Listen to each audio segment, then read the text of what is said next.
Very good వాణి, very good. నా సలహా 100% follow అవుతావు అనుకున్నాను, ఫాలో అయ్యావు. ఇంకా ఈ ఇంటిని నీ మొగుణ్ణి పూర్తిగా మర్చిపో, okay? Hey, any second thought? Very good, let's go. మళ్ళీ మీ వాళ్ళు ఎవరైనా చూస్తే danger. Come on, Hari up.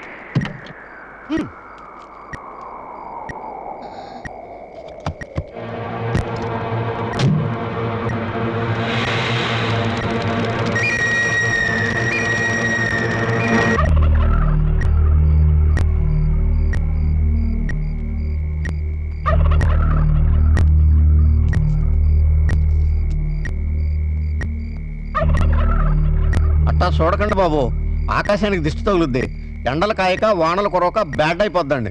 Look మార్చండి బాబు. మీరే సన్నాసి, నేను ఆకాశాన్ని దిష్టి పెట్టట్లేదురా. మరి? ఎప్పుడెప్పుడు తెల్లారిపోద్దా, ఎప్పుడెప్పుడు ఆ హెడ్ మాస్టర్ గారు కూతురు లేచిపోయిందో అని పేపర్లో హెడ్ లైన్స్ లో పడ్డట్టుగా ఊరంతా చెబుదామా అని.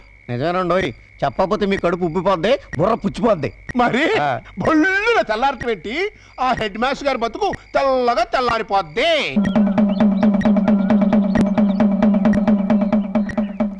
అమ్మలారా, అక్కలారా, ఫ్యామిలీ లేడీస్ లారా, పరువుగా కాపురం చేసుకునే దంపతులారా, రండి బాబు రండి, రండి బాబు రండి. వేడి వేడి న్యూస్, ఫ్లాష్ న్యూస్, వేడి వేడి న్యూస్, ఫ్లాష్ న్యూస్. రండి బాబు రండి, రండి బాబు రండి, రండి బాబు రండి, రండి బాబు రండి. ఫ్లాష్ న్యూస్, వేడి వేడి న్యూస్, వేడి వేడి న్యూస్. రండి బాబు రండి, రండి బాబు రండి. ఇందు మూలముగా 50 మంది ప్రజలకు తెలియజేయనిది ఏమనగా, Shri Shri Shri Shri Shri K Satyanarayana BA BEd head master గారి ఏకైక పుత్రిక శ్రీమతి వాణి గత అర్ధరాత్రి 12 గంటల 10 నిమిషములకు మంచి దుర్ముహూర్తమునందు లేచిపోయింది అని తెలియజేయుటకు మిక్కిలి సంతోషించుతున్నాము. లేచిపోయింది హెడ్ మాస్టర్ గారి కూతురు అర్ధరాత్రి 12 గంటల 10 నిమిషాలకి మంచి దుర్ముహూర్తం లేచిపోయింది. నీ పిల్లలు లెగిసిపోయింది అన్నాను. అవునయ్యా, అవునయ్యా, అవునయ్యా. నీ పిల్లం పచ్చరంగు చేత్తో సిమెంట్ కానీ సూట్ చేత్తో అది క్లాస్ పెడుతూ లెగిసిపోను నా కళ్ళాను. మళ్ళీ అదే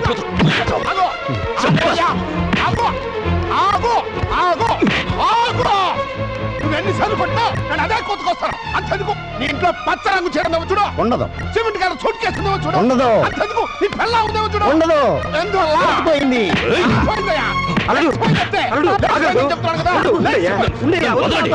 ఏం మాట్లాడుతున్నాడు చూడండి, ఏం మాట్లాడుతున్నాడు చూడండి. లోపలికి రమ్మని తీసుకురా. వాణి, వాణి, వాణి.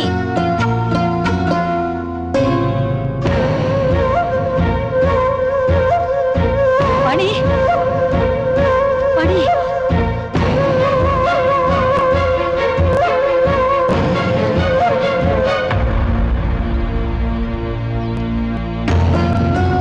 పూర్ణ, అమ్మాయిది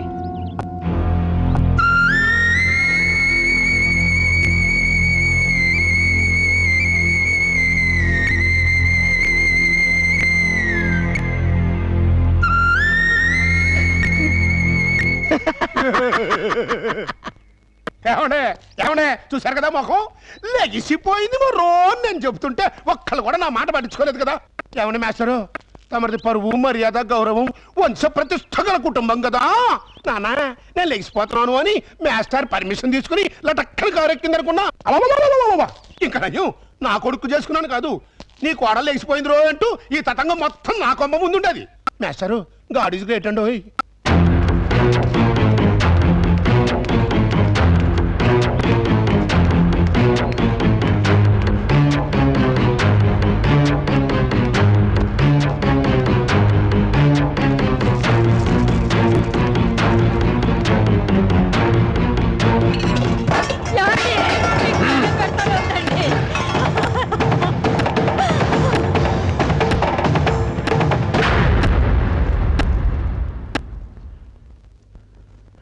బాబు,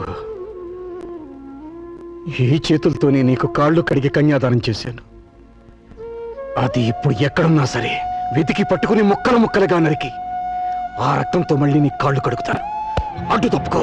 మామయ్య, వాణిని చంపితే పోయిన పరువు తిరిగి వస్తుందా? రాదని తప్పు చేసిన దాన్ని వదిలేయమంటావా? చేసిన తప్పుని సరిదిద్దుకునే అవకాశం ఇమ్మంటున్నాను. అంటే హెడ్ మాస్టర్గా మీరు ఎంతో మంది పిల్లలు ఎన్నోసార్లు తప్పు చేస్తే క్షమించుంటారు, లేదా ఏది తప్పో ఏది ఒప్పో చెప్పి వాళ్ళని బాగు చేసి ఉంటారు.